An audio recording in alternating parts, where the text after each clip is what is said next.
lifestyle. Sports cards and we live now. Jeremy Lee in the building and every guest that you ever needed. Sports cards after hours keep the hobby heated.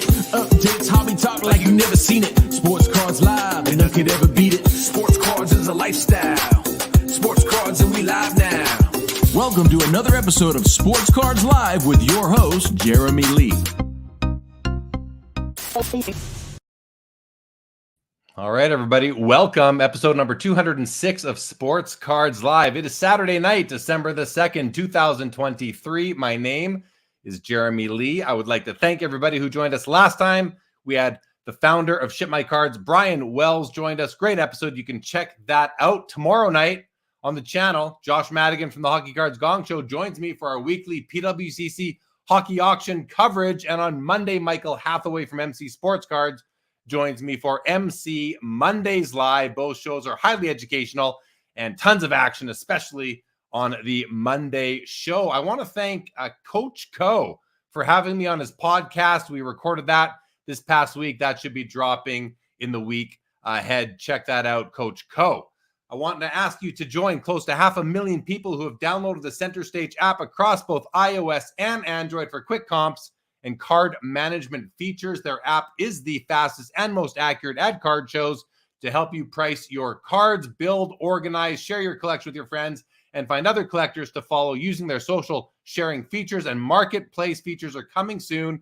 So check out their Instagram account and please join me in supporting the great team they have and the innovation they are undertaking. Also, use protection, practice safe swaps. VeriSwap is an app and middleman service that lets you securely trade cards through the mail. Every transaction up to $1 million in value is fully guaranteed and insured by them. Check them out on iOS and Android. VeriSwap is now live in Canada and will be opening a Canadian hub soon. They're offering $50 in free trade credit for anybody who adds 10 hockey cards to their account. There's a referral link in the video description. Shout out also to hobbynewsdaily.com. And as always, I would like to thank all of the sponsors, partners, and of course, loyal viewers and listeners of Sports Cards Live for your ongoing support. If you're not yet subscribed to the YouTube channel or the podcast, please take a moment and do so. As always, tonight, your comments and your questions are in play. Let's get to it.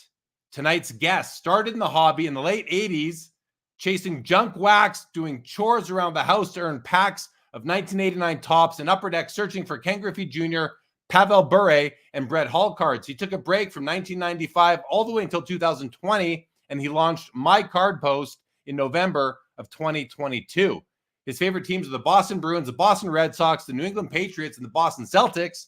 And his favorite athletes of all time are David Pastrnak, David Ortiz, Tom Brady, Pedro Martinez, and Patrice Bergeron. What a lineup. Originally from Townsend, Massachusetts, currently hailing from San Jose, California.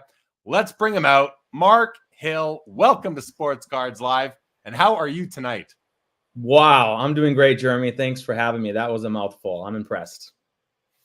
Well, thank you. I'm glad to have you on the show. I'm happy to introduce you to the Sports Cards Live audience. And I also want to welcome anybody who's joining because they are using My Card Post. They are friends of yours, colleagues of yours, everybody who's here because you are. I want to welcome them to Sports Cards Live if you're here for the first time.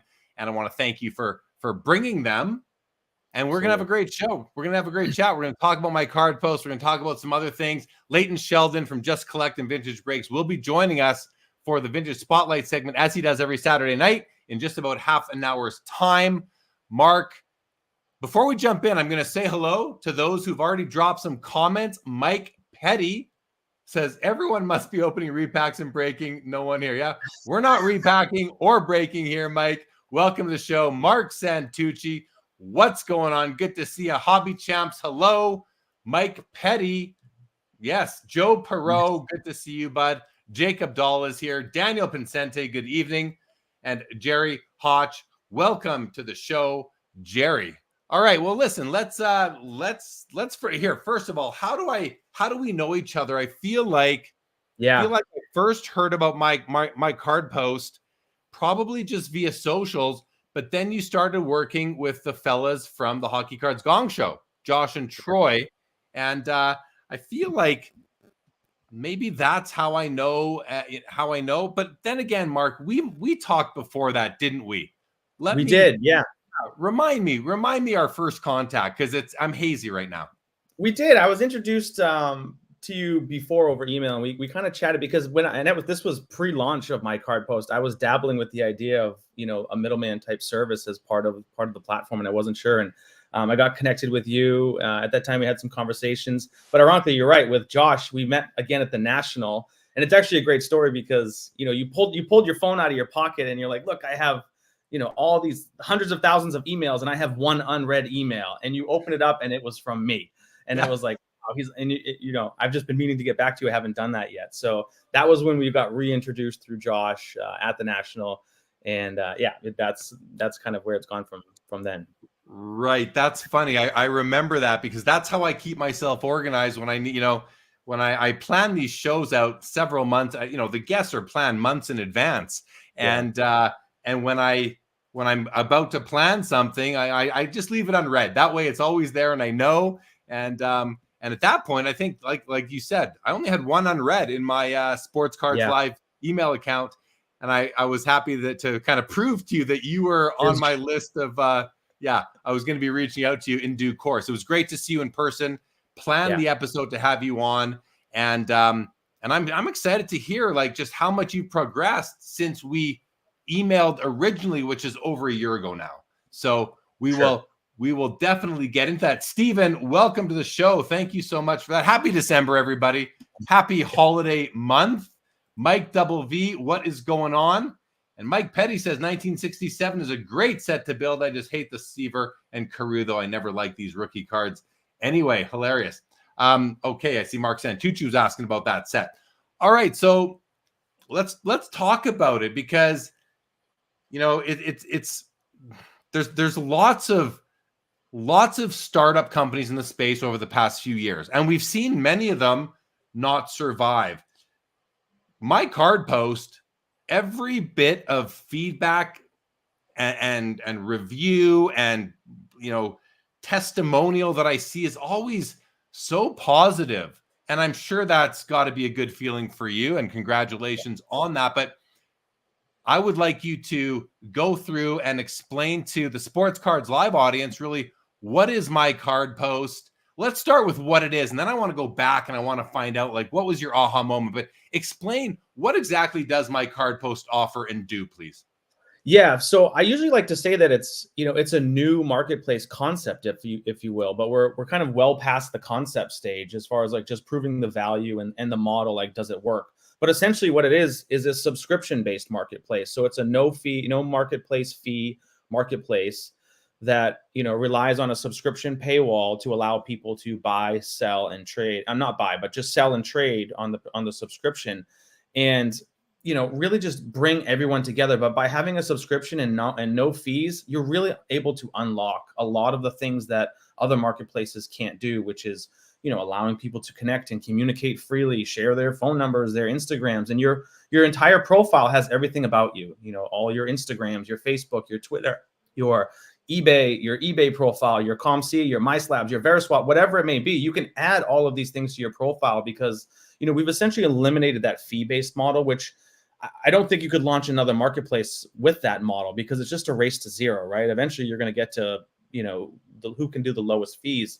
And the model comes with a lot of restrictions that I think, that was my aha moment with the subscription was everything is unlocked when you no longer need to, really keep it, everyone tied into the platform and make it as hard as possible for people to get to know each other.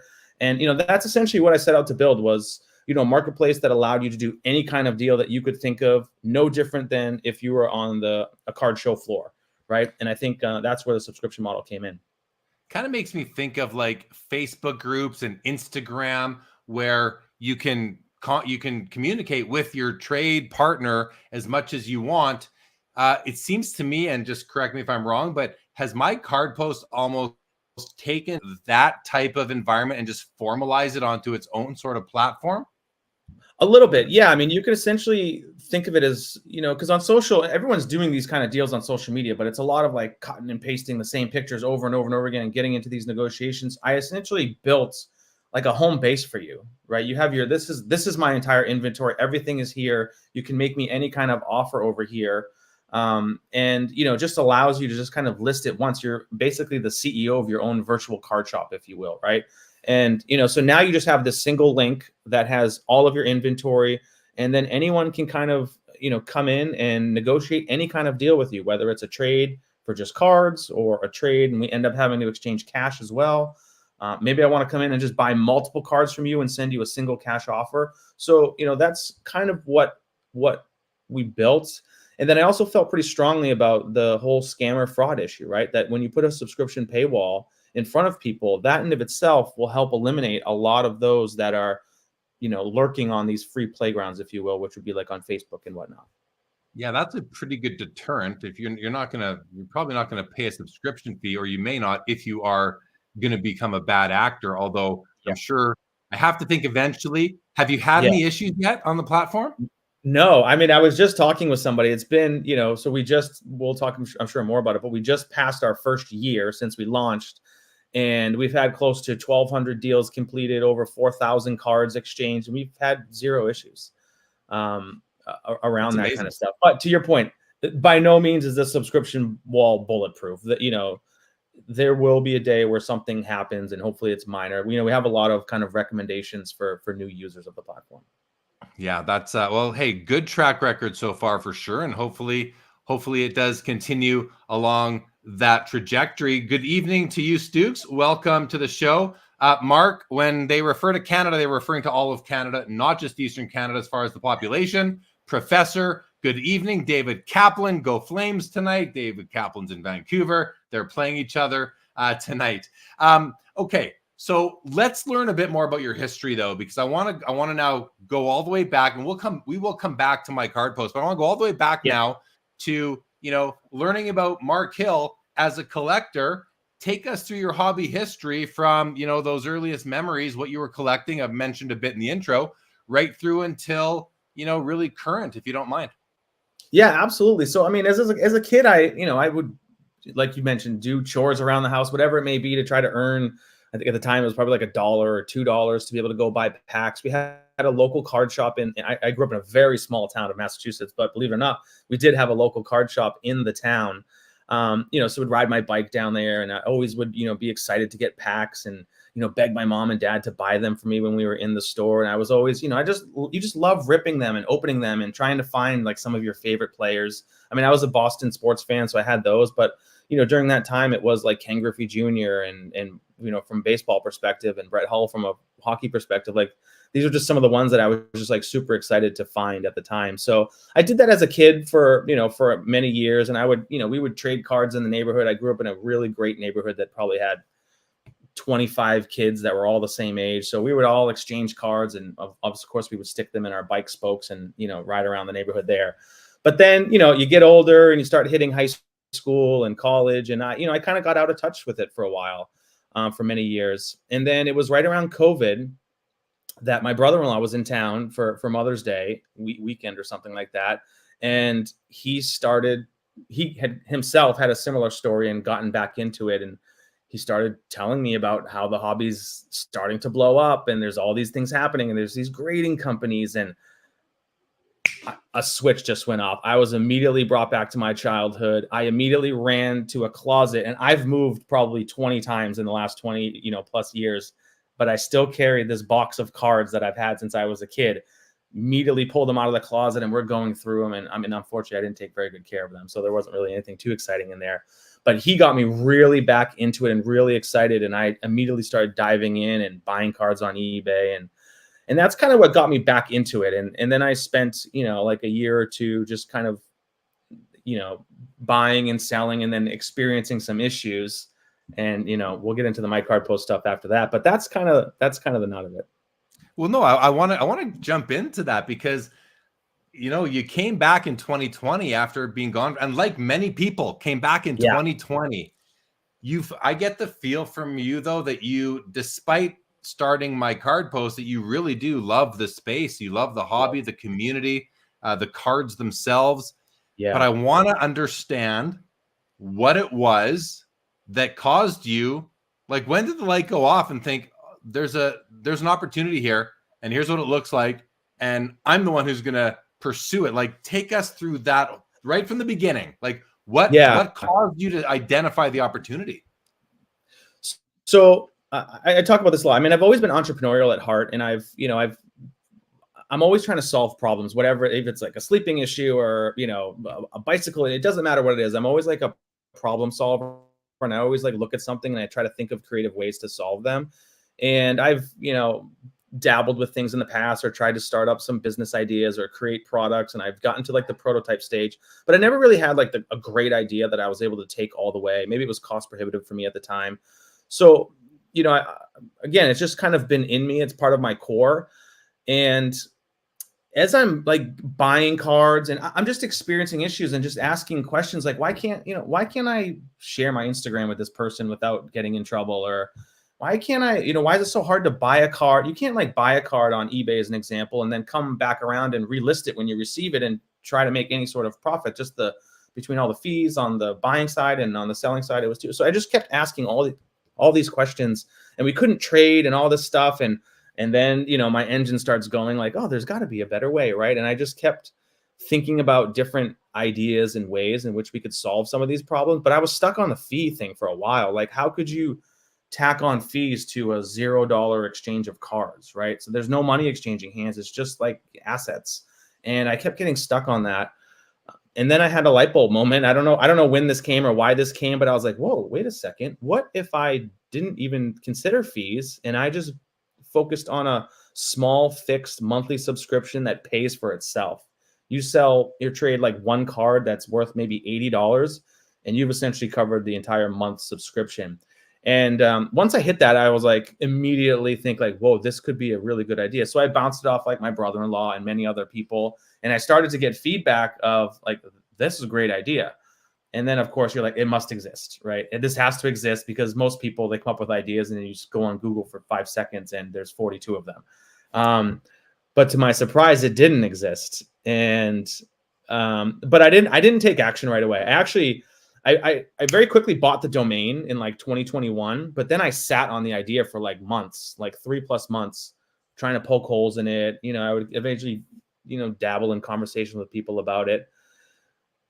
And then one day I was just like, you know what? I'm just gonna build it. And I just started, and I haven't stopped, and here we are.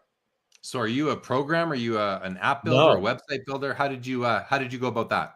No, not at all. I actually, so that was a kind of a difficult thing to figure out, like, because I'm not, and there isn't any of that software programs out there that you can just like drag and drop things and make this thing work. It's just complex, right? There's a lot of complexity into the types of deals and the transactions that are happening. So I had to find developers to help me build it, and I was able to do that, luckily. And it took me 9 months from start to finish. I started at like basically the end of March in 2022. I spent 9 months just going through the entire design and build process and testing. And then in November of 2022, I pushed that go live button, and man, was I nervous, but yeah, it was cool. Yeah. Tell us about that, pushing the go live button. I mean, that must like you really, I'm assuming you didn't do much, if any, marketing leading up to the launch. Did you? Yeah. So I want to know, did you? But also the name My Card Post. How did you come up with that? Great question. I'll answer that one first. So no one's ever asked me this before, and I'm excited to kind of share the story about it. So when I started thinking about My Card Post and doing trades and people exchanging cards and money, I just was brought back to like an old Western trading post, right? Like this place in the, I don't know, old Western days where they would all meet and they would exchange goods at a trading post, right? So I just kept iterating around trading post or whatever. And, it's not easy to find domains, right? When you come up with something. So, I inevitably landed on My Card Post, but, the idea behind post was that this is a trading post. This is a place where people come together and they meet new people and they build friends and they exchange goods, in this case, which is cards, right? And so that's the history upon the name. I'd thought about like Sports Card Post and, all these other types of names, but when I, tested a couple ideas with people, everybody liked My Card Post the best. So that's the story there. Okay. Launch day, yeah. So, like I said, I spent like 9 months building this, and also I launched the My Card Post Instagram during this point, because I always like projected in the future, like when I do launch this thing, I want to have at least someone to launch it to, right? I don't want to launch it to a community of 0. That would have been horrible. So I was, posting, but all I had to kind of post on the Instagram was my personal card collection. So if you scroll all the way back to the, original My Card Post Instagram days, it's all like my personal collection, which was a lot of hockey cards. And I inevitably got, I don't remember how many I got, let's say 600-700 people over a 9-month period that would follow the account. And I was building relationships and friendships through that, and DMing people and sharing the idea, like I'm building something and it's coming. And, I would ask them for feedback. I would share mock-ups with these people. And so I did do some of the, pre-work there to try to build an audience that I could launch this to. And a couple of beta testers that I had in the beginning, just a couple of close friends. And I got to the point where I found myself like trying to perfect it. Like it was never good enough. Like, oh, I need to change the color of this thing, or the button's in the wrong place, and then one day I was just like, you know what? It's good enough. I have to just put this out there and see if this thing has legs, see if it will work. And I must have I typed up this, Instagram post, and I think it was just like a reel of the logo. It was like very silly. I must have spent 45 minutes not pushing the post button. I was so nervous to put this out there, because I thought people were going to trash it, that I was going to get a ton of negative feedback. People were going to say it sucks. It's a dumb idea. We have so many marketplaces already. Why would you even think to build another one? You must be, a moron, right? But I finally got 20 seconds of courage to post this. And man, like you said before, to my surprise, the feedback has been incredible since day one, and it hasn't stopped up until today. So how tell us about ramping it up then. You hit post, you launch it to your Instagram follower network. And then what did those first, 2, 3, 4, 7 days look like? What was the adoption like in the early days? It was interesting. I would say it was like really exciting out of the gate, because I probably had, 15 or 20 people that were just waiting for it to be live and active, that they could get into it. And I mean, we sold a card probably within an hour. I think it was a Cole Caulfield, if I recall, a Cole Caulfield Young Guns PSA 10 was the first card ever purchased on My Card Post. And, but it was great. I think, we probably got like 90 people in there very quickly, like in the first week. Of course, we were giving it away for free, right? For the most part, like there was a promo code, because it was hard to justify people paying to join a marketplace that has 7 cards in it, right? So it was, not realistic to start charging a subscription from the beginning. But a lot of those early adopters were in there listing cards. And I just remember hitting 100 cards on the marketplace, 200 cards on the market. It was exciting. It was really exciting. And then seeing trades go down. Of course, I was a very heavy power user in the beginning. Like I had cards, and I was trying to make deals with people. But then to see deals happen where I wasn't involved with them, and it was just, a really cool experience. So yeah, I mean, it's still, an interesting, growth of them. We've really taken off in the last couple months, so that's been super exciting. But I would say the first 9 months were a grind. It was, there was days where you wouldn't get a single new user to sign up, right? And yeah, it's just, man, I don't know. It's been a roller coaster of a journey since day one to where we are today, which is, essentially 12 months later. So transactions wise on My Card Post, people can list if you are a paid subscriber, you can list your cards for sale. If you want to just go on and shop, you do not need a subscription. Is that correct? Totally free. Yeah, you could sign up now. There's a free plan. You just create your account and you can buy cards, but that's all you can do. You can't list or trade with anybody because you don't have any cards to do that with. Right. So in order to list cards and be a seller or to offer cards up, you have to, that's where you pay the subscription, and anyone can come on there and just, so transactions wise, you can trade card for card, card for cash, card and cash for card, and vice versa. All the different iterations. Everything. So you can buy now, you can do cash offers on cards. You can do trades, which again, like you just mentioned, can be just straight cards. Maybe you have 4 cards, I have 7 cards, and we just come to a deal. It's very quick and super easy to negotiate these deals.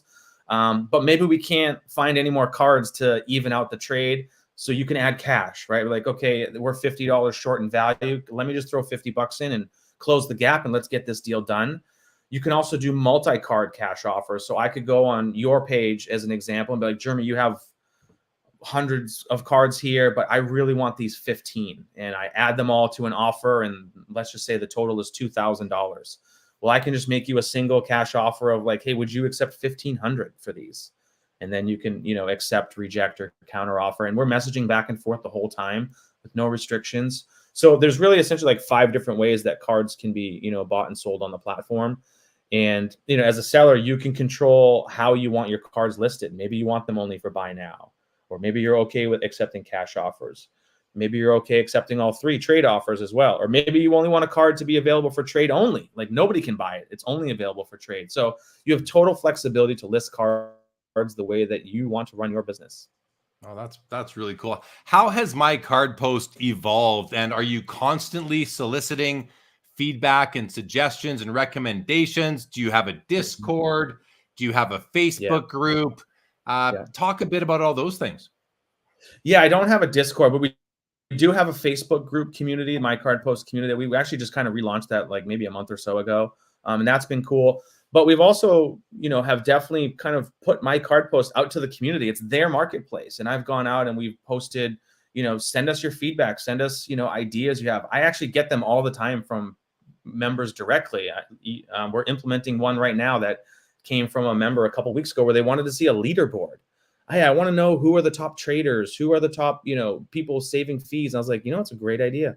We'll add it. And so we're adding that right now where there's going to be a leaderboard section that you could see like, hey, who the most active traders are, because maybe you want to go work with them because they're very active and open to making those kind of deals. So we definitely use Instagram a lot. That's basically the primary platform that we use. So we're always looking for feedback, talking with the community members. We have, newsletters and emails that allow them to, kind of share more with us. But yeah, we're always iterating. We're always improving the platform, adding new features, improving just improving things in general, maybe fixing some things that just didn't work exactly how we hoped them to. So yeah, it's the work is never done. It's constantly evolving, and it's something that you're saying we. Is My Card Post, is this a one-man show, or is it you and your outsourced developers, or do you have a staff? Yeah, it is mainly me. So most of what you see is me behind the scenes. I do have a couple of contractors that I work with that help me with, maybe creating some content images for social media and some other things. And then of course the development team, I kind of include them because I can't do any of this without them. So it's great to have ideas, but they help execute those ideas. So, but yeah, it's pretty much me. I've kind of just like bootstrapped this thing from day one. So it's a one-man band over here, but it's been going great. Pretty cool. Listen, I respect that. I think it's awesome. You're investing your time, your finances into the hobby. I think, all pure hobbyists are grateful for people who are trying to push the hobby to new places and offer alternatives. So I think that's really great. Let's say hello to Eric Stefano. Welcome to the show. The professor says that Jeremy, your t-shirt logo matches the logo around the frame in the window on YouTube. Nice choreography. Well, thank you, Professor. My little guy today said, he pointed to that one, said, wear the red shirt today, Daddy. So I'm wearing the red shirt.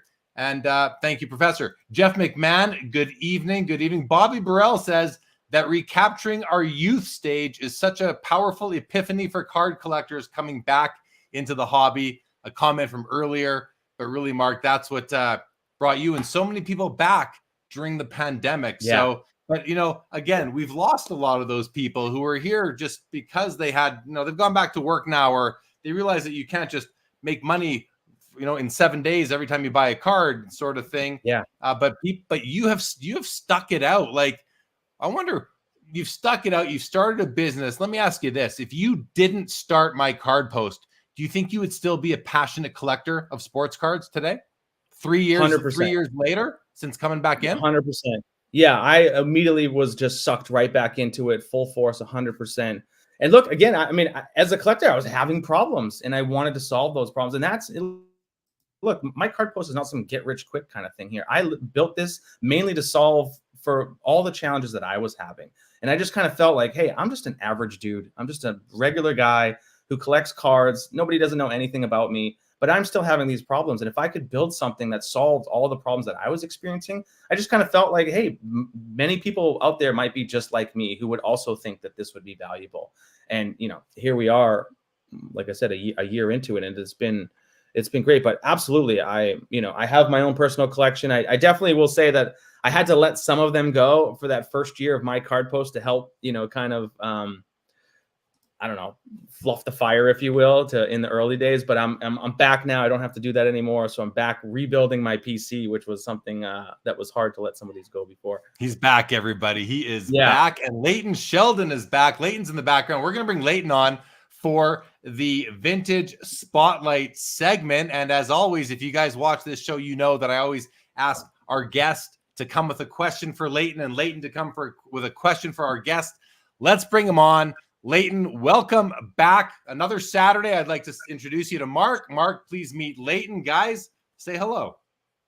Hey, Mark, how are you? What's up, Leighton? He's loading on my side, but is he there? All right. Well, we've got Leighton going here, and let's jump right in. Leighton, actually, before we do, first let's just say hello and how are you? How is the week going? What's happening? Well, I was at the Philly show the last couple of days. And how was it?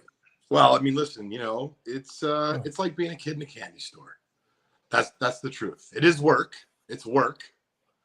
But it was great. Really did a lot of talking to people, and spent a lot more time behind the booth than usual because I had a truncated amount of time, and I wanted to make sure I got to kind of meet and greet some friends and collectors, and in general, it was pretty vibrant. It was slower Friday than it was today.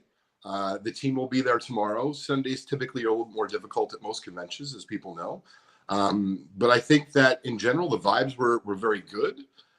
People are well aware of that the market is down, but they're still buying. I think that there was a little bit more, hey, like, what's your best price in this card? They would get the price and they would say, would you consider looking at some of my stuff and consider doing some sort of cash and trade? And Of course, I'm open to it. And so that was my best truncated report from the Philly show, but it was great. You mentioned market being down, and I noticed that at the Toronto Expo. When we say the market's down, prices are down from where they were 6 months ago, 12 months ago, 24, 36, all that. But that allows so many more people to purchase cards because the prices are lower. You can buy cards now that you couldn't buy back then. And because of that, I noticed, at least at the Toronto show, that trade volume was up. There were so many people active and buying cards, selling, trading, buy, sell, cash trade, all of that. So I think that's one of the nice silver linings of a down type market. I've seen some content from the Philly show just in the last couple of days on Instagram, and people seem to be in a good mood, at least. Is that consistent with your experience? It is, and I just want to give a shout out to J5. His name is John. He's been with me for about 15 years. He's also one of my best friends. He's going to be at the convention tomorrow, so stop by the booth to say hi. But the reason I want to bring him up is because we're out to dinner last night, and really, he loves sports. He's not as avid a collector, certainly, as I am. And I really enjoyed his fresh perspective, Jeremy and Mark, about the show, but not just about the show, about this down market.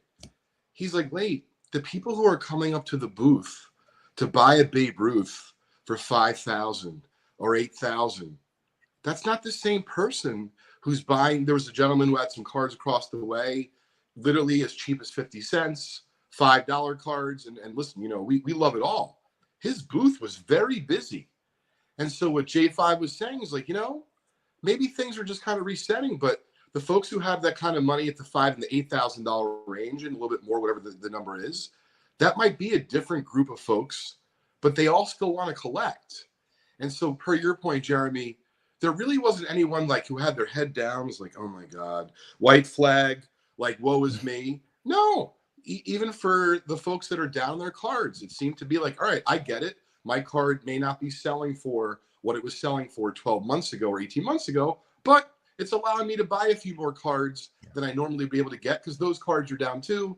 And like I said, I thought J5's, thoughts were great, because really, when I kind of reset my brain to think about the convention, are you kidding me? It was a Friday night, which is like after a long week of work. Saturday, people could be doing anything else, and they paid admission, their hard-earned dollars, to either get autographs or look through dollar boxes and $5 boxes. I thought it was great. Right on. I just want to shout out J5's parents for having the foresight to give him such a cool name, such as J5. All right, Mark, let's jump in, and I'm going to ask you to give Leighton the question that you were thinking of asking him tonight during this Vintage Spotlight segment featuring Leighton Sheldon of Just Collecting Vintage Breaks. Yeah, absolutely, Leighton. It's nice to meet you on the call here. But I think, for me, as a new marketplace, I was just curious on, your thoughts on, what kind of approach or features would a new marketplace like mine, would it be important for us to focus on to help kind of engage and connect with some of these vintage card collectors to maybe, kind of get them to come into my card post as an example. Or maybe even myself, right? Correct. Great question, Mark. I did spend some time on your site. Congrats. I think it's a really cool concept.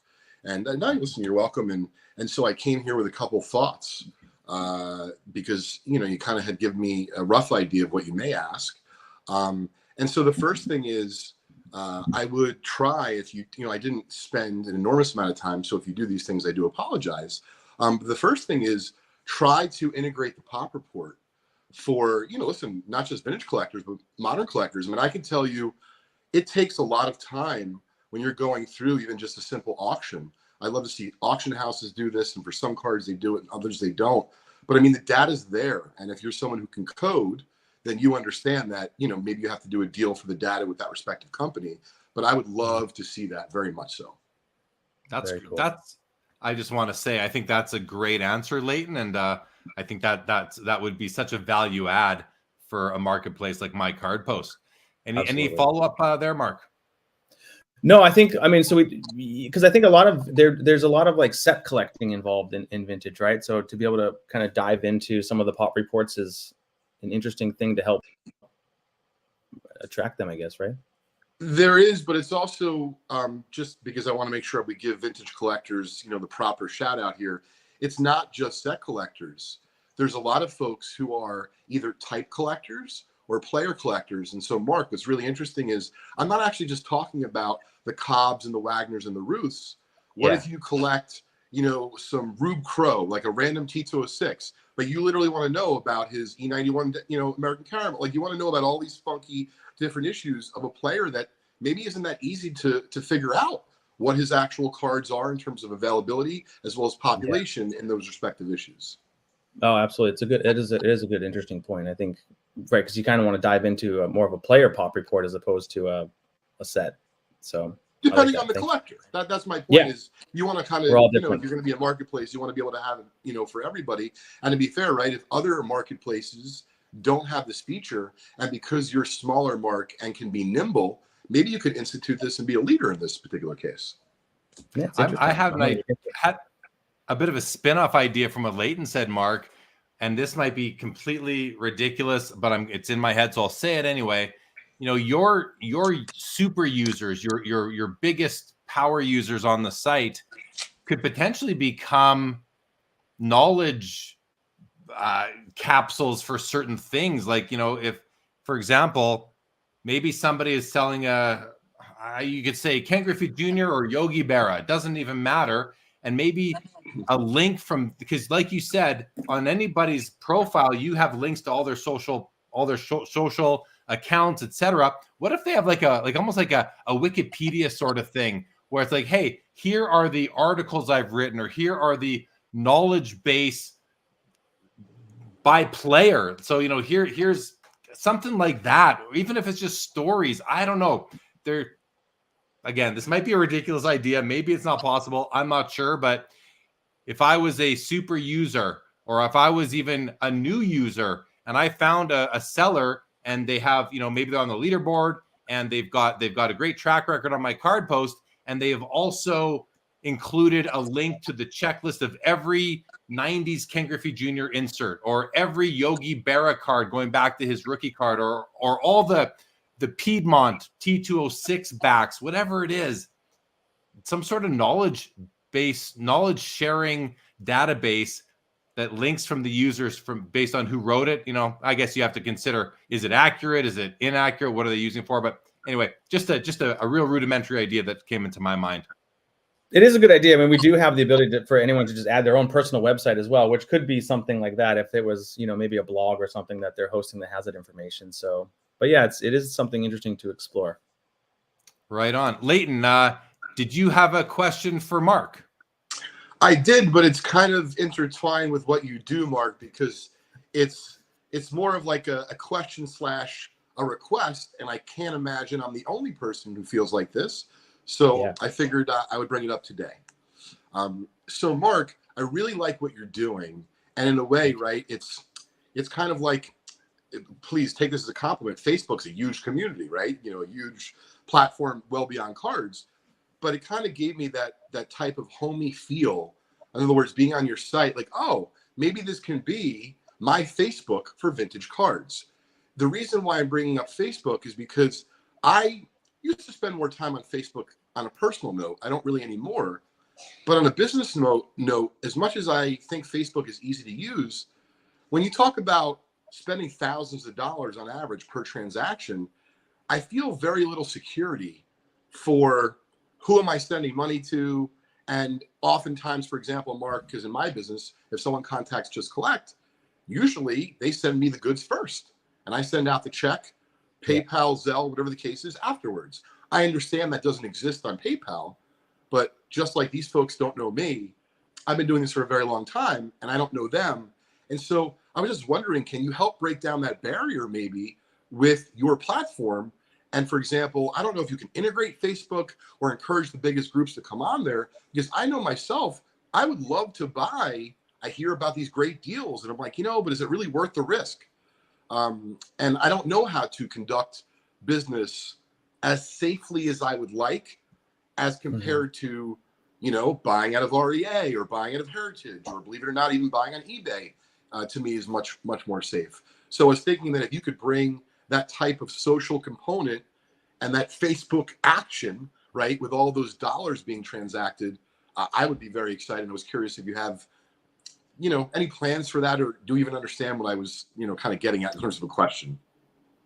Well, yeah, I mean, I'm not sure if I totally get it, because I think, what I did set out, because people were these types of deals that you can do on my card post, everyone's doing on social media today, specifically in these Facebook groups and whatnot. But there's, a lot of scammers and fraud and people trying to get vouchers, and, things go south. So, ultimately, I think most people in the hobby are very honest, ethical people, first and foremost. And I've built my card post on the basis of trust and honesty, and for you to be able to be who you are, like your reputation is on my card post, because you're not hiding behind some fake username that nobody knows what it is, right? You have, all your social media, like your Facebook account, your Instagram account. So I felt like I wanted to build that home base that allowed you to put your entire profile publicly on just in one spot. And then by putting that paywall in front of people, I think that was a significant deterrent for any sort of bad behavior types of things. I mean, again, it's not bulletproof, but most people that have fraudulent intentions are going to stay, on social media or wherever, where it's a lot of it easier for them. They're not going to want to pay, a monthly subscription to try to scam people. And they may be able to do it once, but they'll immediately get kicked off the platform. So, I mean, I did try to build that. And I think, some of the trust elements, like we always recommend people do small deals first and, start small, take little minor risks, and you're ultimately building relationships and friends, which I felt was missing outside of social media, right? And I wanted to build a marketplace that allowed people to get to know each other, to build relationships, to connect outside of the marketplace on social media. I mean, I've had a bunch of new friends I've made on my card post alone in the last year that I've done many deals with them. I would have no problems putting a $50,000 card, and I don't have one of those, but putting a $50,000 card in the mail to them, straight to them, with no reservations whatsoever. So I don't know if that fully addresses your question, but I think, that was kind of the idea, that it would be almost like social media integrated. People would build relationships. They would do many deals with each other over and over. And, you're not going to want to be someone who gets a bad reputation on the platform, because, you're able to know who somebody is and do that additional level of due diligence on them before you decide to pull the trigger and do a deal. I think it's a great question, Leighton. Trust being so important, especially when you're trying to bridge the gap between people and you don't have the the people doing deals on social media when you don't have that eBay seller buyer protection, PayPal protection, and so forth. So I think it's a great question, and I think Mark's doing the best he can to cultivate a platform of trust. But I do want to point out one thing. Punt Pass Click here makes the comment. He says, must have never heard of a long con. And what he's saying is, you say start out with small deals, but I think that there is still the potential, right, Mark, that people could come onto a My Card Post and kind of build that reputation and then all of a sudden go sideways on people. Do you have anything in place to handle a situation like that if and when it happens, a year, 2 years down the road, or even sooner? Yeah, we're always going to look to continue to innovate. And again, I've always say, like, this is not bulletproof, right? There is no such thing as bulletproof and 100% safety and security. But as it comes to like buying and selling, we do have the PayPal is what's used for cash exchanges, and there's goods and services protection there. It really does come down to maybe the trading and there for potentially to be something to happen down the road. So we have verified sellers, which ensures that there's people that can earn blue check marks, that they have a long-standing good reputation in the platform. There's ideas and thoughts around offering insurance to certain seller plans on the platform. That's something I have to explore. It's a little bit harder because I don't receive the cards, right? They're sent directly to each other, and I think a lot of insurance companies want you to. They're ensuring the location in which you receive them, right? So that's one thing there. But yeah, I think like I said, we haven't had any issues in the first year. I totally agree. There's no such thing as a perfect solution here, but again, really trying to focus on building a trusted community, and hopefully we don't have any of those issues. But we will continue to look at new ways in which we can give people more confidence to do these deals and know that they're protected. All right, good stuff. Leighton, thanks for joining Vintage Spotlight segment, everybody. Leighton Sheldon of Just Collect and Vintage Breaks, and you can listen to his podcast, Trading Card Therapy. Leighton, thanks, man.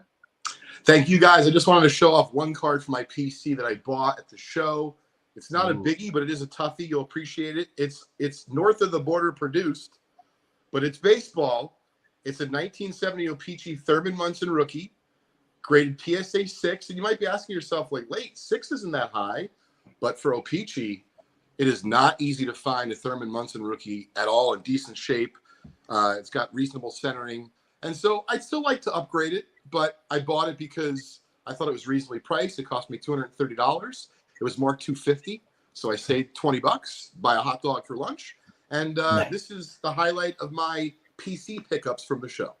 Put it back up one more time. Now the guy on the spot. Yeah, that's the Munson rookie. I mean, his 71 is kind of the most classic Munson card with the black border, but that's a cool card too, man. Congrats. Nice O-Pee-Chee card. Thank you. And Mark, it was great connecting with you. I'll be sure to sign up because I think it's a really great idea.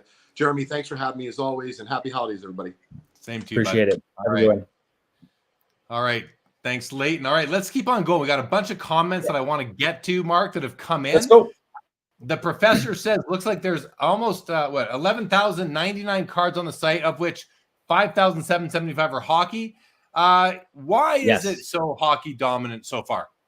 Yes, great question. My quick math, it's roughly about 52%, right? So yeah, as I mentioned before, like when I was in the building stages and trying to just grow somewhat of a social media following, I only had my own cards to, post, which was a lot of hockey. So my, first round of early adopters of my card posts were very much hockey type collectors. So at this point, it's pretty good. I mean, it started at like 95%, 90, 85. Like we've been whittling it down over the first year. But yeah, very much heavily adopted in the hockey card community. I think, like my card post is literally launched off of the back of the hockey card community because that was, some of the early adopters were hockey collectors who brought their friends who were hockey collectors, and it did stack on top of each other. And it has been very heavy hockey marketplace in its first year.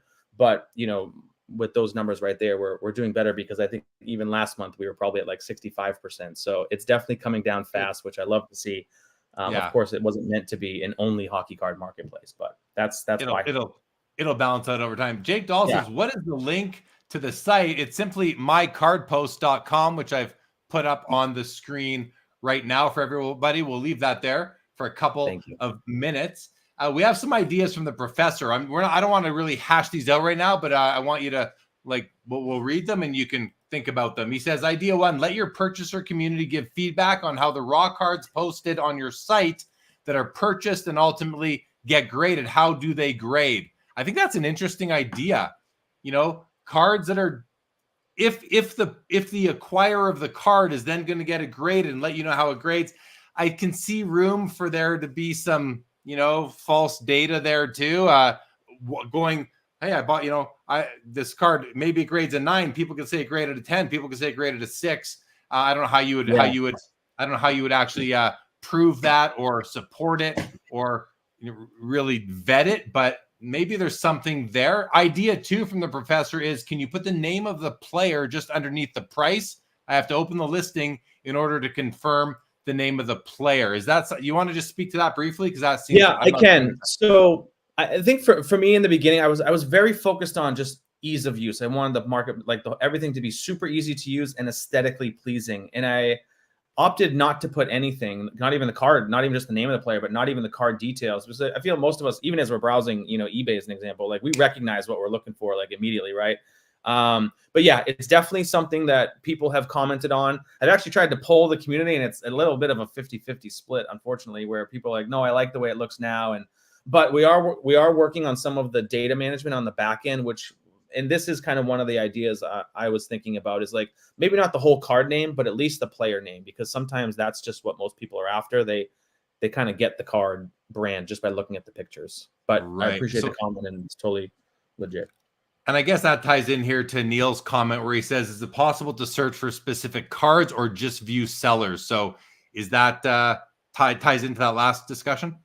Yeah, both. You could do both. So yeah, there's a search box in the marketplace. So there's a bunch of filters. There's a search box. So you can search and browse the cards and add filters. You can save your searches so that, maybe you just want to get an email notification if any new cards get listed that match a particular, player or search that you have.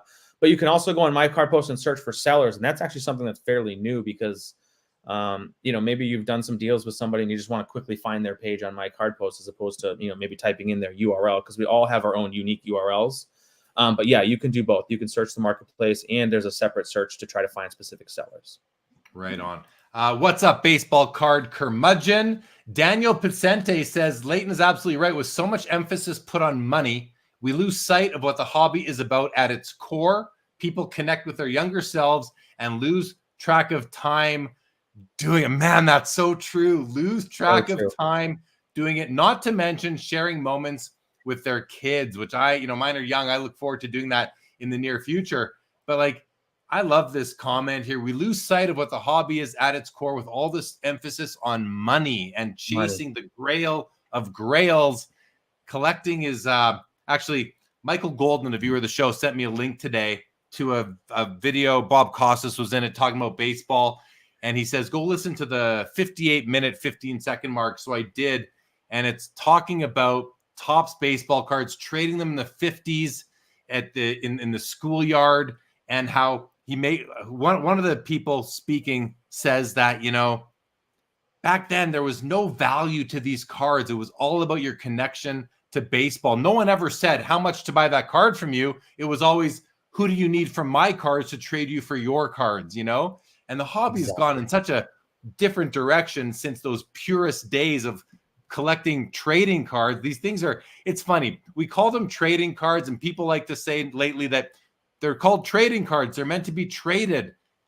It's not really that way anymore. It is in some, to a degree. It's coming back. Hopefully it's coming back, but there's still, no matter what, you're always going to want to know.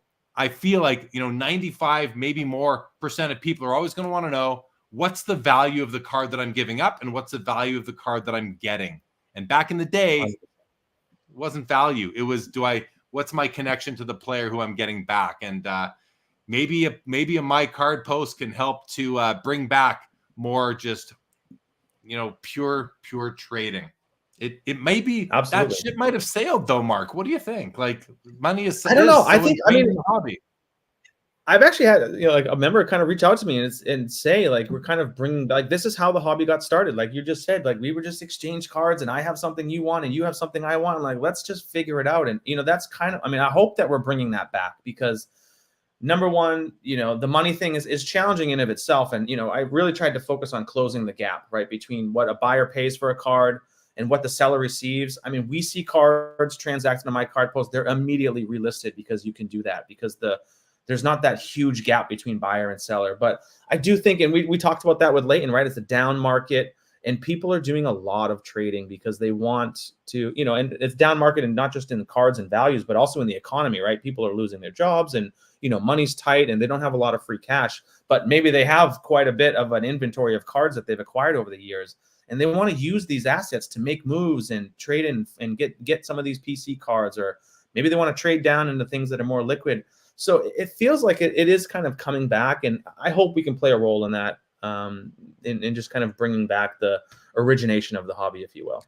And you know what I think is coming back now is the appreciation for the card versus the underlying value. Like you can buy great cards for $15 a card, $20, even $5 sometimes. You can get all sorts of cool cards and just appreciate them as much as you do when that 4-figure card lands in your mail, or you trade for it on my card post, or buy it on eBay, or wherever you're doing your deals.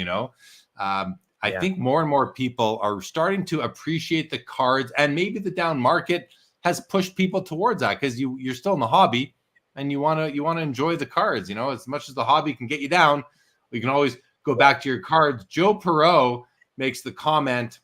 He says, vintage is so deep and so personal to each and every collector sensibility. And there's truth to that. I mean, it just is. I can look at a certain card and, I've recently gone through the process of paring down my overall collection, and I've moved several cards from my collection in the last 4 or 5 months now. There are some cards when I look through them, my vintage baseball, my vintage hockey, basketball, I'm like, there's no way I could let this card go. Sure, I could and go find one later, but I love this card. I love this copy of this card. I've had it this many years. It's a personal thing, and we curate these collections. Again, it's not just vintage. This does apply, I think, to modern too. I think, but vintage is just it's a whole different. other. It's different. There's only a few cards, if that, per player per year. Nowadays, there can be thousands of cards per player per year. The professor says, my card post is the new Facebook group outside of Facebook. I like Jeremy's Wikipedia integration idea. All right, good feedback right there. Thank you, Professor. Punt Pass Click does ask, is it an app or just a website, Mark? Great question. It is just a website right now. It is a mobile-friendly website, but I did just recently kick off the mobile app development project. So give me 6 months, give or take. So we are working on an app. We're just now getting started on that. But to date, it's only been a website, and but it is mobile-friendly. I actually use it mostly on my phone more often than not. So I mean, and you're a one-man show. You're bootstrapping this thing, so yeah. I would encourage people to give my card post a try. Take it out for a spin and be patient, because Mark is bootstrapping this thing, and I have a ton of respect for that. Professor says, I get the sense that many on Mark's platform feel that he is, or this is, their virtual local card shop. Is that some sort of, have you received feedback consistent with that comment? Yeah, honestly, it was part of the origination idea was, be the CEO of your own virtual card shop. That's exactly what it was. Like, this is your home base. This is where I do all my buying and selling. If anyone asks me like, hey, what cards do you have available? Like, here's my link. I don't have to like send you pictures or anything like that. That was, part of the original idea, was that it is kind of that local card shop feel, if you will, just bringing it online. And also that card show experience, right? For there to be, especially for me, like I'm a husband and a father of 2 little kids. I can't travel across the country and go to all these different card shows. I just don't have the time to commit to it, but I still want to be making deals. And we always post online, like it's, every night is trade night on my card post. So I think, it was the local card shop experience as well as the card show experience. Right on. Now, in terms of the trust issue, the feedback issue, Bobby Burrell says, how about endorsements from high-profile references to give you a certain, giving you a certain color to help with the sense of security. I think. How about endorsements from high-profile references that give you a certain color to help with a sense of security? Yeah, I think what he's saying, like color code based on maybe the amount of the level of reputation you have on the site. Something. Have you thought I about think something? you're right. Maybe connecting with some high-profile content creators or people that are using it. And I think there's a lot of that's coming. We did, kind of Sports Card Investor has talked about my card post. That was great. Being on here is fantastic, right? We are, making it can be a little bit challenging to, try to be a brand new marketplace. And, maybe there's these other companies, they have much deeper pockets than me, or maybe they're backed by venture capitalists. And I just don't have any of that. But I totally agree. I would love to. And I'm talking to many of them and, asking them the same thing, like give my card post a try. I think it can really help you. So I totally agree with what he's saying. And it is something that we continuously try to work on to try to get, higher profile people, content creators, if you will, that would, kind of come in and be like, wow, this is a bit of a game changer. I like this. So we'll continue to work on it. Helping to spread the message, right? Good evening, Justin Bode under the Emma Zhang YouTube account. Orlando from A Collector's Dream. Welcome to the show, Orlando. Bobby says, back in the day, trading a Bobby Orr was worth 3 free picks from your whole collection. See, it's a different way to barter versus using cash values as the intermediary or the equalizer. So good stuff, Bobby. Thanks for sharing that. That's Bobby is aging himself, of course, there when he shares that information. Just kidding, Bobby. Professor says, I had a great experience with my card post. I saw an IG post of cards being opened from a pack. One of the cards appeared on my card post, and I bought it. Nice to know the source of the post matched the. I'm guessing that was the Gong Show account because those guys. That would be Josh. Yeah, that would be Josh and the Gong Show. Yeah, we sponsor their podcast. The great guys, and that's awesome. Very cool. Yeah, no, great guys, great podcast. Professor goes on to say, by the way, the card graded a Gem Mint 10, which is very nice. This is how and I let the seller know on their Instagram page and sent a picture of the card in its slab. This is how you verify. Send the slab pics. Yeah, but I mean, it could be a different card. That's the thing. How do you know it's the exact same? I got one. Card? I'll show it later. That was similar. Bought it raw on my card post. Finally got it graded. Came back Gem Mint 10. I could not be happier. So there you go. Punt Pass Click says, awesome. And a website is easy to use. Yeah, I have no problem with mobile friendly websites. I use them all the time. Mike Petty says, I'm a high profile spender and I just signed up. There you go. Mike Petty is just signed Mike. up. Thank you. Welcome to my card post, Mike Petty. So moving forward then, Mark, what do you have a roadmap? Do you have a vision for this thing?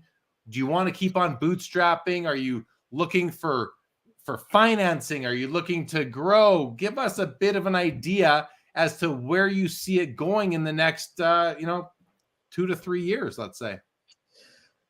Yeah. I mean, look, I think I always envisioned like taking this thing all the way. And I just was kind of passionate about the bootstrapping element of it. Like not David versus Goliath, because I think my card post is like an right? It's not like use my card post and nothing else. I'm encouraging you to use all other marketplaces and add their profiles in your account. And, so I feel like we're well on our way. The first year, while it was a bit of a grind the first 9 months, and it was, like I said, there's some days you had no users, other days you'd get 10, and it was exciting. I feel like we've really taken off and we're on a very exciting trajectory. I mean, I definitely have been approached by people who love the idea and they do want to invest. And I haven't done any of that yet. I'm not going to say no forever, but for now, I think, I kind of like this model of bootstrapping it.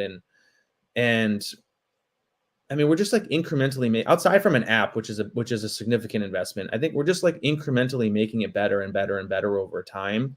And outside of, I do have a full-time job as well on top of this. So outside of being able to hire employees that can help and maybe me being able to do this kind of full-time in the future, we'll see. I don't know. I don't have a good answer to that right now as far as what the future looks like as far as investors go, if at all any. But for now, we're going to continue down this path of me taking care of it. Denny Cards has entered the chat. Denny, welcome to the show. Hey. What's going on? He says, kidding aside, I really enjoy my card post. I have a showroom. Come trade with me. There you go. Denny Cards. Make sure you're following him on Instagram. Is using my card post. Bobby Burrell says, Mark, maybe dumb question. Are there successful transactions history log besides the users' names? Bobby, thank you so much for asking that. Great question. I'm sorry I didn't mention it. Yes, if you go to the bottom of the website, there is an archive link, and that is where you will find all of the completed deals, and that you can drill into them. You could see if it was a single cash deal, a multi-card cash deal, all the trades. You can see user A versus user B.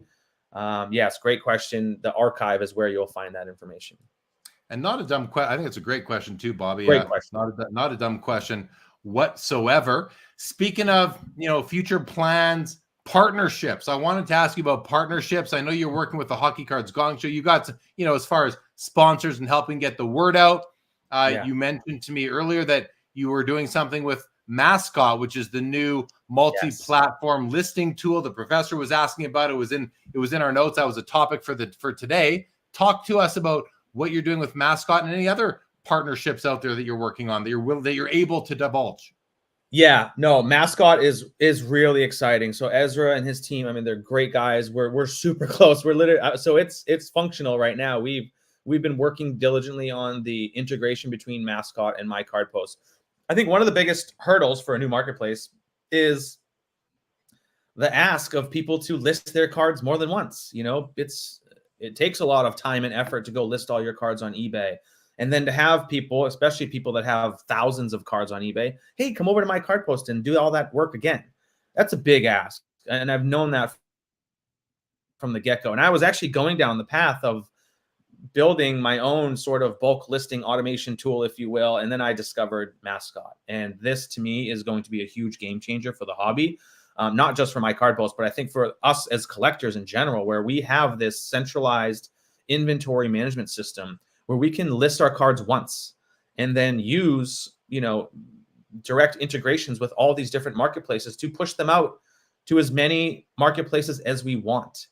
And you're only doing that effort once. And wherever the card is sold or traded, it automatically removes the listing from the other marketplaces. So I feel like it's amazing. I've already been using it. Literally type in PSA serial number, and if the images exist, it just pulls everything in, one click, push it to My Card Post, and it's done.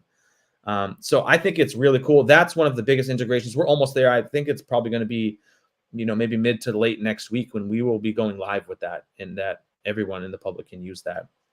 So that's the biggest, partnership, exciting integration. I'm super excited to that because there's people that have 15,000 cards on eBay that are just waiting for me to launch this feature. And so I think you're going to see the marketplace explode once we launch that feature.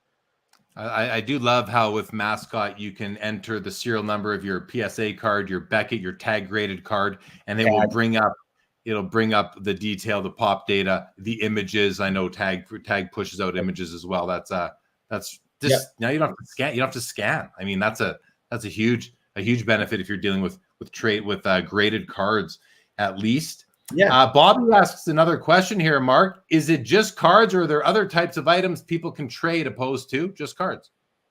Another great question. Yeah, so there's cards, raw and graded. Sealed wax is acceptable. There's a category for that. People are listing like tickets and things of that nature, or stamps that are graded type things. All this stuff is okay. Like paper, cardboard type stuff is all okay.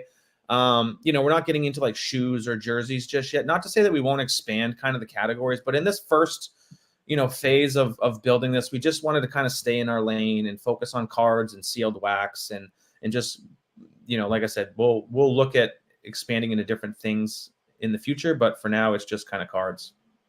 Here's the first question we've had of this type. This comes from Joe Pro in Santa Cruz. He says, as a denizen of Santa Cruz, so I did Google, denizen is an inhabitant or occupant of a particular place.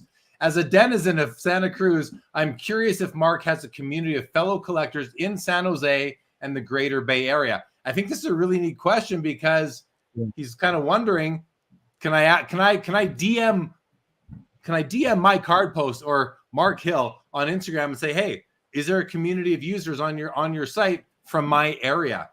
Do you have a breakdown of the locations of everybody?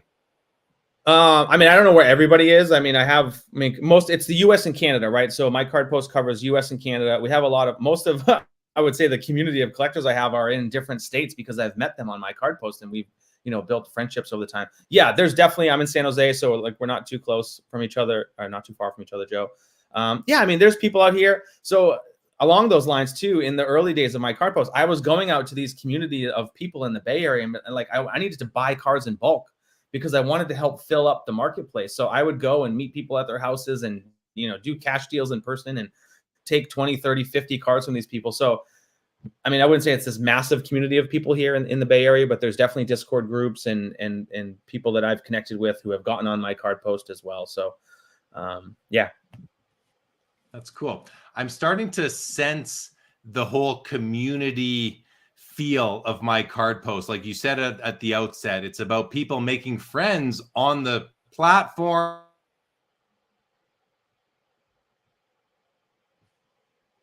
Because you can then it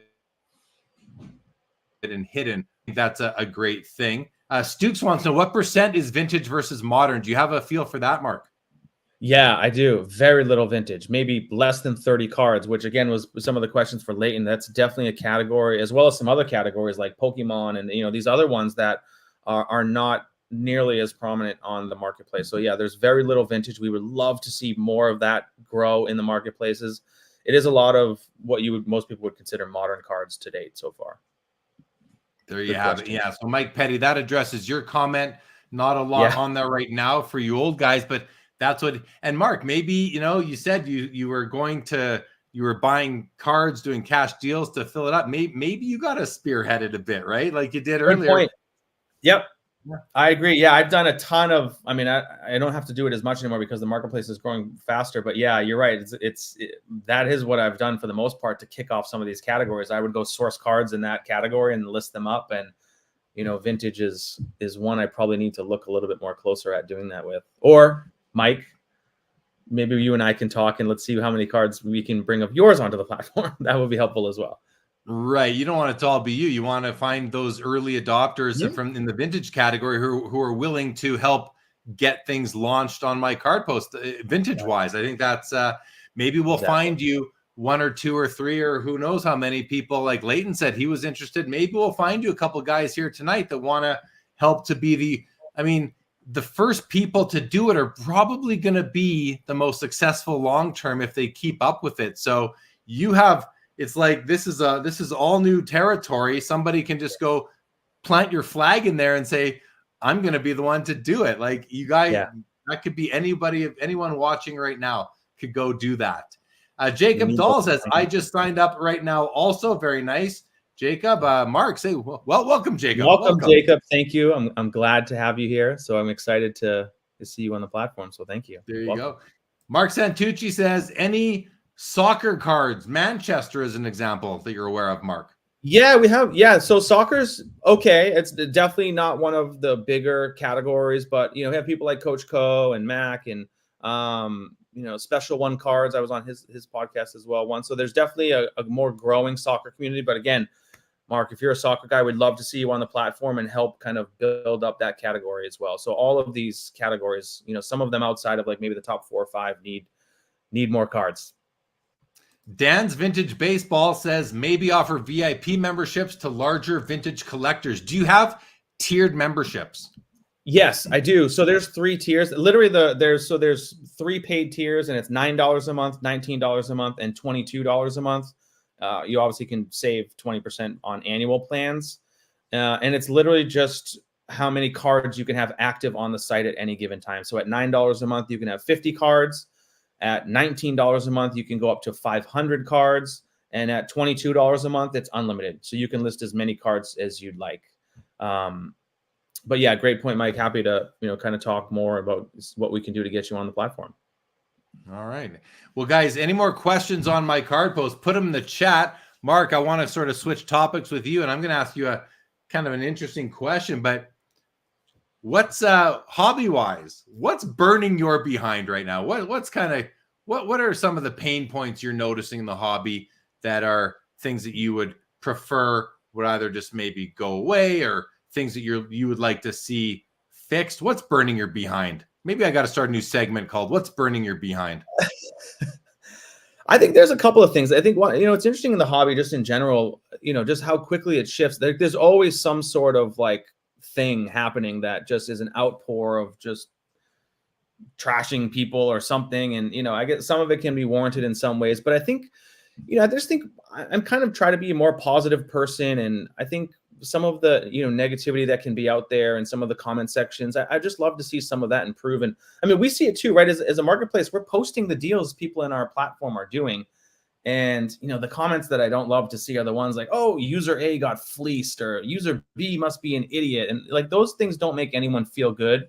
And, as we're posting these deals, it's hard to post what people's motivations were on either side of them, right? Maybe I've done it, right? Where I'm willing to give a tremendous amount of value to somebody to try to extract a card from them that I really want that was hard to get away from them, right? So we don't know the passion behind the deals that are being made. So like maybe just, from the outside looking in, you think like someone made a bad deal, but it isn't always the case. So I'd love to just see us be a little bit more, softer and kinder. And you'll even notice it. I mean, we intentionally don't ask people like who won the deal or like, let us know your thoughts, because we just don't want to encourage that type of behavior. So it's probably not great for the engagement of the post, but again, it's just very intentional to try to not draw that negative type of commentary that we see.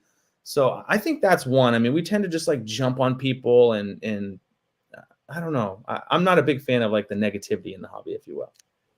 That's a tough balance what you just went over there in terms of you want to put out social media posts talking about the deals that are going down, but you don't necessarily want the audience to come out and say like to make fun of somebody or to make them feel bad about the deal that they did. Yeah. And also, like you said, you don't always know people's motivation for doing a trade. You could do a 300 for one deal, and the 300 cards you gave out could be worth a lot more than that one card that you got back, like a lot more. But there's now it's one and done. It's, you're saving time as money. And so I know that's a really extreme example I gave, and maybe not one where you could even put 300 cards in a post, but I mean, you just never know what someone's motivation is. Yeah, no, I agree. And I think I've seen people have to kind of defend themselves in the comment section. It doesn't feel good. And look, there's people out there that maybe have like the thickest skin in the world, but it doesn't feel good, right? To think, hey, I thought I made a good deal, and then I see a couple people think I made a terrible deal. So it doesn't feel good. And I didn't want to encourage it. And we intentionally don't try to, ask for those types of reviews or voting on the types of deals intentionally. So, because again, like I said, I've done it, right? I was trying to work on a deal last week where I was blatantly giving a tremendous amount of value to someone to try to get a card. Unfortunately, the deal fell through. We wouldn't do it, but how can I articulate to the general public about why I did the deal? So yeah, I mean, I totally agree. And by the way, we have, that is a bit of a hardship for us, is how do we post these really high number of card deals? And we've, kind of figured out a way to post them horizontally scrolling through luckily Instagram gives you 10 pages, but the biggest deal we've seen on the platform was, I think it was 69 cards or 68 or 69 cards were exchanged in a single transaction. And we see 20, 15, 20, 30 card trades all the time. It's crazy.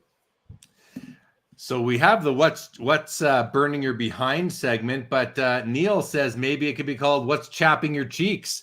Anyone else? Any other suggestions for this new segment that has just been birthed on Sports Cards Live here tonight? That I'm actually gonna make a point of asking all our future guests that question. Either what's chapping your cheeks, what's burning your behind, something like that. Give us some more. I got another one too. I think the other thing that's hard to solve is like the pricing problem, right? Just around, people price their cards so high. And I think Mascot's going to play another role in this as well, because they're integrated with, Card Hedge and, have some of that pricing data there to help you kind of list your cards. But, that as a marketplace, I can't control anyone's prices. So that's also a thing that's a bit challenging where, and sometimes it's not intentional, because maybe you listed it like 2 months ago and it was a $200 card and now it's dropped to $80 and, you're still seeing that $200 pricing. But, trying to figure out how to solve where people price their cards to entice people to want to make deals with them. That's another challenging one to figure out. Yeah, that is a tough. Sometimes, I always wonder about some sellers. You see cards listed on eBay or ComC, PWCC fixed price listing, where these sit there for so long at way more than they would ever sell for.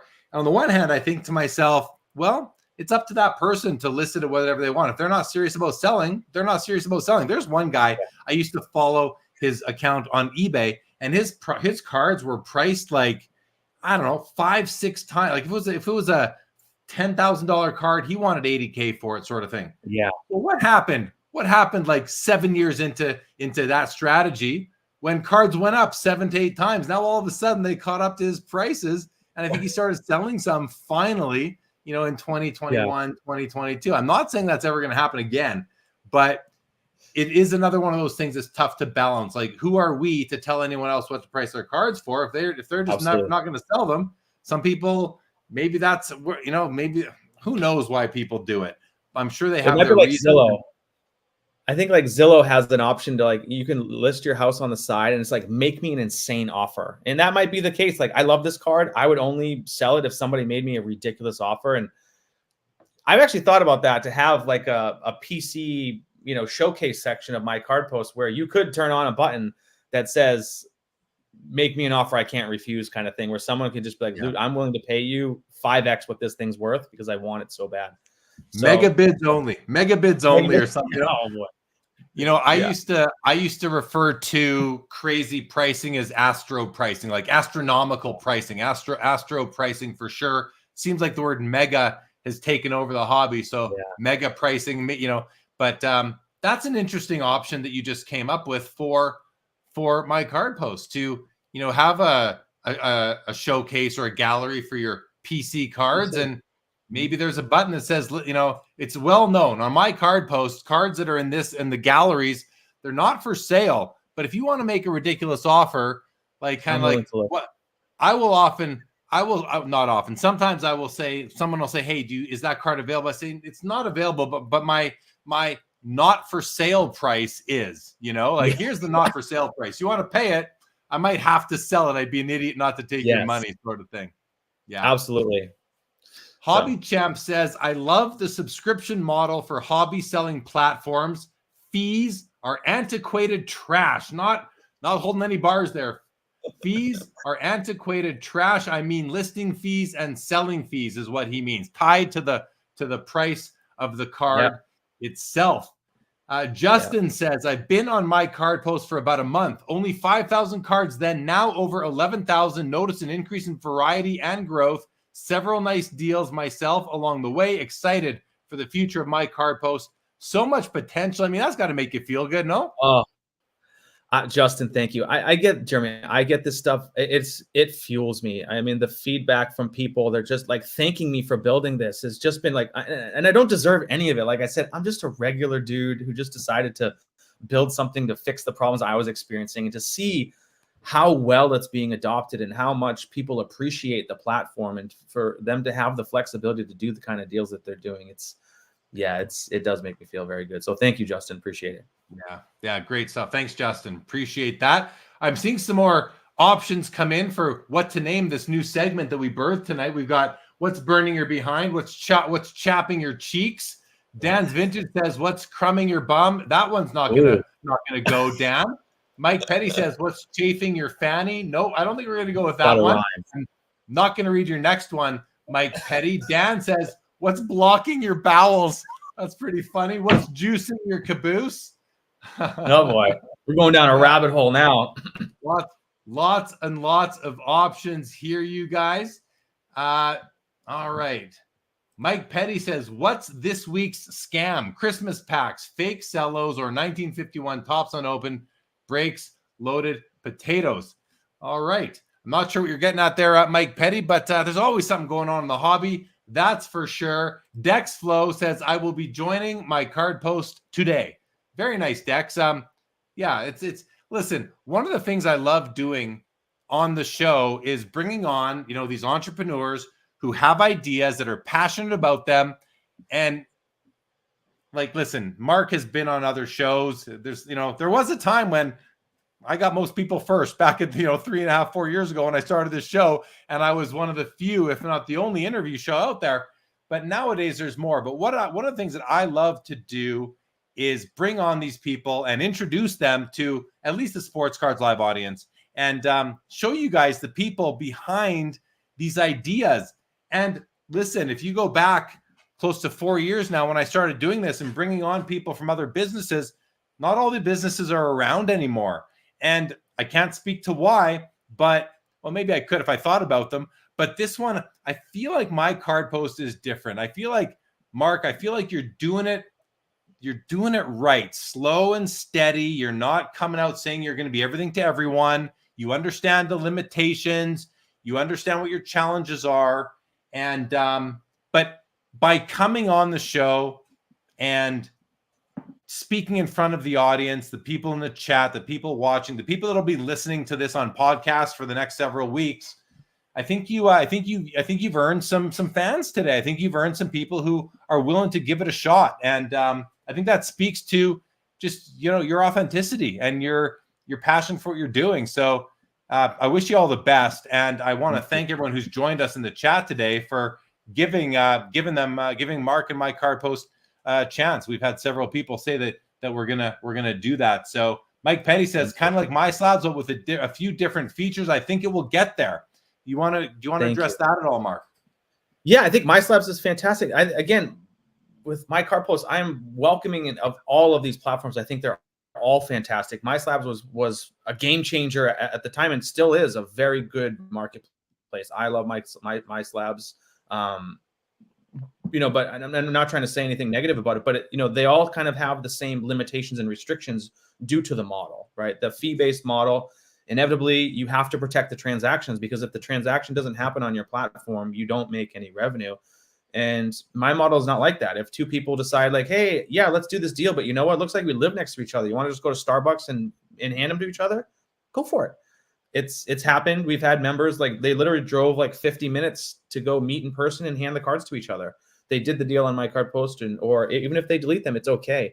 So yeah, I do feel like my slabs did something fantastic, but there was still more that was missing. And I really tried to fill that gap around making any kind of deals, having a total open messaging chat system where now you can reach out to the person, like, for example, saying, hey, you don't have that card enabled for trade. Is there any way that you'd be open to trading if I gave you a sweet deal? And you're like, you know what? Yeah, I would. And I can go turn it on for trade. And now we start having a negotiation. So I mean, I felt like there was room for more, right? And, that's what I set out to build, was to try to give people everything that they could possibly think of around making deals in an online platform. Yeah, and I like that you're open to constantly improving, tweaking, adding features, being open to feedback from the users. Mike Petty wishes you luck, says, I like that. I think that's really great. Dan's Vintage says, absolutely correct. This gentleman exudes trustworthiness, which is not always common in the hobby. That's heavy praise there. Man, very much appreciated. Thank you. High praise right there. So guys, we are going to wrap this up. We're going to be right at the 90-minute mark. So get your final comments in. Neil says, thanks, Jeremy and Mark, for another great show and discussion. Wishing you continued success with my card post, Mark. Very nice. Thank you, Neil. Very, very nice. Remind everybody, tomorrow night on the channel, I will be covering with Josh from Hockey Cards Gong Show, a partner of my card post. We will be covering the PWCC weekly hockey auction. And I can tell you, I'm going to be bidding on several cards tomorrow night. There are some that I just need. And then Monday is MC Mondays live Monday night, which is legit the most action in hobby content that you can find. So join me and Michael Hathaway on Monday night. Thank you, Denny Cards. Thank you, Hobby Champs. Thank you, Mark Santucci. Thank you, Stukes. Thank you, Baseball Card Curmudgeon. Baz, thank you very much. All right, Mark, final comments to you before we wrap up. Yeah, I mean, look, Jeremy, thank you so much for giving me this opportunity to present my card post and share kind of the story and the background and what we're trying to build. And, it's like I said, it's not perfect, but I think it's a fantastic place and we're continuing to grow. I literally would just encourage everyone to sign up for free. If you want, just create that account. You can browse the marketplace, get a feel for it. And maybe you decide in the future you want to upgrade to a paid plan and start listing your cards. So that would be my biggest ask, would be to give it a try, kick the tires on it. If you love it, fantastic. If you hate it, send me a message. I will give you your money back, right? I have, I'm not, pulling any punches here. Like, this is a marketplace. It's 100% guaranteed. And if you don't like it for whatever reason, like, I'll gladly, reimburse you, if you will. But I just appreciate it. And thanks so much again for the positive feedback. And I'm just so excited to see where this thing goes next year. heading into next year. All right. Yeah, I am too. I'm going to be following along, Mark, and I'm excited to see where the hobby goes with my card post as a key part of it for sure. Okay, I'm going to read the final comments, and we are going to sign off. Mark Santucci asked, did they make cards in the 72 Summit series? They did, Mark. There's this. I think there's some built buried within the regular O-Pee-Chee set. Bobby would know better. Chuck Clement says, my card post user for some time now. I think what really separates it from others is the trading feature. I was more of a buy-sell guy and never felt confident with trading, but have really enjoyed trading lately, and the community is great. A lot of new friends in the hobby through my card post. There you go. That's exactly what Mark is trying to build. And Bobby Burrell says, Mike, you will be the pioneer of this trend. I think he means Mark, you will be the pioneer of this trend that will take over buying and selling format in all fields one day. Wow, that's another high praise comment. All right, guys. Thank you once again, everybody in the chat, for joining. Thank you to Mark Hill for joining us tonight and sharing his idea and his business with all of you out there. Thank you, everyone who gives it a try. Check it out, mycardpost.com. And with that, this episode of Sports Cards Live is now